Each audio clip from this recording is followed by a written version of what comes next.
तर मग जय श्री महाकाल मित्रांनो, आपण इथं असाइनमेंट लिहित होतो बाई. तेवढ्यात आपल्याला मस्त गाण्यांचा आवाज येत होता. तर बाहेर पाहिलं आपण, तर बाहेर मस्त गरबा चालू होता बाई.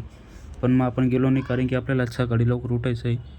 तर असं सांगून आपण एकदम लेट उठलो बाई आणि कॉलेजला लेट आलो. आपला विवेक भाऊ पण एकदम हळूवार येतो आहे, कारण की आता लेक्चर चालू असेल, जाण्यात काही अर्थ नाही. त्यामुळं आपण बाई त्या 4थ्या मजल्यावरती गेलो. तर इथे हे मशीन पडलेलं होतं बाई, ड्रिलिंग मशीन मॅन्युअली. ते वर्किंग आहे का ते पाहिलं आपण, मस्त चालू होते पण. आणि आपल्यासोबत एकदम स्कॅम झालं बाई, कारण की आज मीटिंग चालू होती कॉलेजमध्ये सरांची. तर इथं कोणीच शिकवलं नव्हतं आणि आपण अर्धा तास बाहेर होतो. तर त्यानंतर आपला विचार बदलला आणि आपण पुस्तक घ्यायला गेलो बाई. आपला विचार बदलत राहत बाई कायम. तर इथे येऊन होते इकडे गर्दी की आपण पुरा पाणी होत नाही. ते तसाच निराश वापस होऊन होते इथं आपले सर्टिफिकेट भेटलं बाई. सर्टिफिकेट आपल्याला ते 2 सेशनचं भेटलं होतं, जे फंक्शनला आपण हजर होत होते. त्यानंतर आपण सायबर कॅफेला आलो बाई आणि इथं येऊन आपण असाइनमेंट पेजेस घेतले. त्यानंतर आपलं असं विवेकचं पार्सल पण येणार होतं, ते पण घेतलं. त्यानंतर घरी आलो. असाच ब्लॉगसाठी तुम्ही सबस्क्राईब करून ठेवा. भेटू आपण पुढच्या ब्लॉगमध्ये. बाय.